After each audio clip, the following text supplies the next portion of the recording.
आज की इस वीडियो में हम लोग सीखेंगे कि इन्वर्टर एसी जो हायर कंपनी की होती है उसका जो एरर कोड होता है उसके बारे में, कि इन्वर्टर एसी है और वो है हायर कंपनी की, उसका जो एरर आता है उसके एसी में उन एरर कोड के बारे में जानेंगे, जिसके ज़रिए से हम जल्दी फॉल्ट को फाइंड कर लेंगे कि आखिर इस एसी में प्रॉब्लम है क्या। तो यहाँ पे देखिए ये बहुत सारे एरर कोड यहाँ पे लिखे गए हैं और इनके मतलब क्या है इन्हें समझना है। तो याद रहे ये जो हमारी एसी है ये इन्वर्टर एसी है, वो भी हायर कंपनी की। तो यहाँ पे E1 इसके ना डिस्प्ले पे एसी हमारी बंद हो चुकी है और बंद होने के बाद डिस्प्ले पे लिख रहा है E1। तो देखिए मैं आपको बता दूं ना कि ये जो एक ऐसा चीज़ है जिसके ज़रिए से आप जल्दी से जल्दी फॉल्ट को फाइंड कर पाएंगे और बिना एसी खोले आप जान सकते हैं कि इस एसी में प्रॉब्लम क्या है। इसलिए इसको एकदम ध्यान से देखना है और समझना है। E1 का मतलब होता है रूम सेंसर प्रॉब्लम, मतलब रूम में जो उसमें स्प्लिट एसी के इंडोर में रूम टेम्परेचर सेंसर होता है जो कि ऑपरेटर के फिंस पे लगा होता है, वही सेंसर ख़राब हो गया है, कट गया है, किसी वजह से ख़राब हो गया। इसकी वजह से ये जो एरर है ये आ रहा है। अगर इस रूम सेंसर को चेंज कर देंगे तो ये प्रॉब्लम सॉल्व हो जाएगी।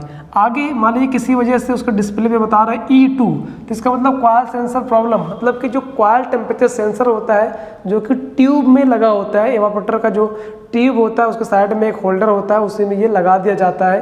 तो वही सेंसर जो कॉइल सेंसर है, ये कॉइल सेंसर ख़राब हो गया, इसकी वजह से AC नहीं चल रही है और यहाँ पे E2 का एक एरर आ रहा है। आगे है E7 का मतलब होता है कम्युनिकेशन प्रॉब्लम। कम्युनिकेशन क्या होता है?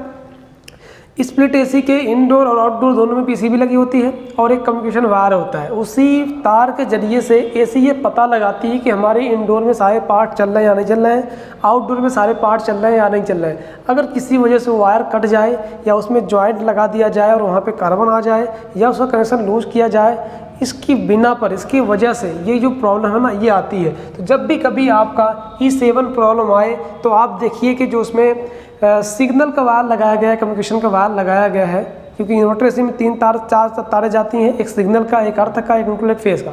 तो जो सिग्नल वाला वायर है ना उसमें लूजिंग है या सही नहीं है या कट पिट गया है तो उसको देखिए सही हो जाएगा। या कनेक्शन आप गलत कर दिए हैं, सिग्नल की जगह फेस कर दिए, फेस जगह सिग्नल कर दिए, तब भी ऐसा होगा, तो उसको देखना ही सही हो जाएगा। आगे है E14, ठीक है। E14 का मतलब क्या होता है? E14 का मतलब indoor fan motor problem. Indoor का जो फैन मोटर है ना, ब्लोअर फैन मोटर, अगर वो नहीं चलेगा तो हमारी एसी बंद हो जाएगी और यहाँ पे E14 ये लिख करके आएगा, E14 लिख करके आएगा, जिसके ज़रिए से हम जान लेंगे हमारे मोटर में ही कुछ ना कुछ प्रॉब्लम है। आगे हमारा है F2 का मतलब होता है आउटडोर फैन मोटर प्रॉब्लम।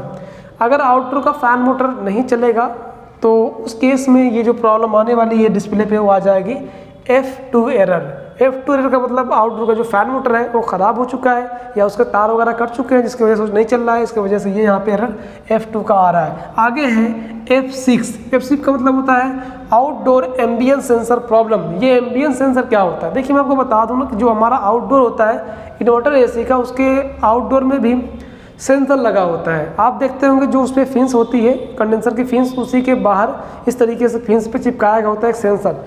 वो सेंसर जो होता है वही एम्बियंट टेम्परेचर सेंसर होता है। किसी वजह से वो सेंसर ख़राब हो जाता है तो यहाँ पे F6 का एरर आएगा, तो उस सेंसर को नया लगा देंगे तो आपकी प्रॉब्लम सॉल्व हो जाएगी। उसके बाद है F15, तो यहाँ पे है कंप्रेशर प्रॉब्लम।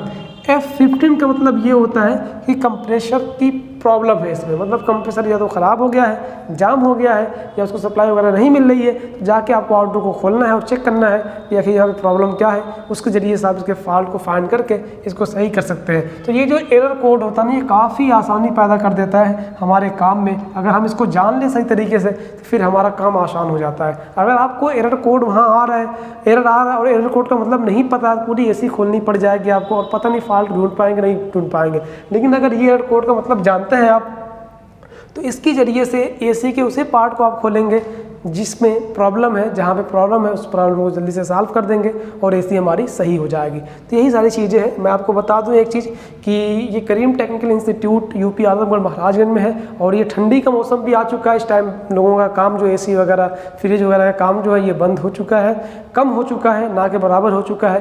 तो ये उन लोगों के लिए मौका है जो लोग फील्ड में काम करते हैं, जो टेक्नीशियन हैं, जिनके पास दुकानें हैं, जो कि गर्मी में किसी वजह से नहीं सीख पाते हैं, तो ठंडी में उनके लिए टाइम मिली हुई है। अगर वो थोड़ा बहुत नॉलेज उनके पास कम है, सही तरीके से नहीं काम कर पाते हैं, एसी के चोकिंग में फ्रिज के चोकिंग में फंस जाते हैं, लीकिंग में फंस जाते हैं, इन्वर्टर एसी के बारे में फंस जाते हैं, या फिर इन्वर्टर फ्रिज वगैरह के बारे, या फिर जो हमारा फुली ऑटोमेटिक वॉशिंग मशीन है, इन सब में फंस जाते हैं, नहीं काम कर पाते हैं, उनके लिए ऑफर है कि वो आ सकते हैं यहाँ पर। उनके पास टाइम भी है, क्योंकि उनको इस टाइम में थोड़ा सा काम भी कम हो जाता है हम लोगों का। तो वो सब आकर के यहाँ पे अच्छी तरीके से ट्रेनिंग लेकर के फिर से जाएं और अच्छी तरीके से काम करें, हर एक मशीनों को अच्छी तरीके से सही ढंग से बनाएं, ताकि वो ढेर सारा कुछ पैसा भी कमाएं और फिर उनकी जो प्रॉब्लम है, जो टेंशन है, वो भी ख़त्म हो जाए। क्योंकि बता दो कि जब अच्छी तरीके से हम लोग फील्ड में काम नहीं कर पाते हैं, फंस जाते हैं, तो काफ़ी ज़्यादा वहाँ पर टेंशन मिलता है, काफ़ी परेशानियाँ होती हैं, काफ़ी नुकसान होता है। इसलिए पहले प्रॉपर तरीके से काम को सीखिए, उसके बाद फील्ड में उतरिए, ताकि आप अच्छी तरीके से काम को कर पाएँ और कस्टमर को भी संतुष्ट कर सके। तो बस आज के लिए इतना ही। वीडियो देखने के लिए बहुत बहुत धन्यवाद।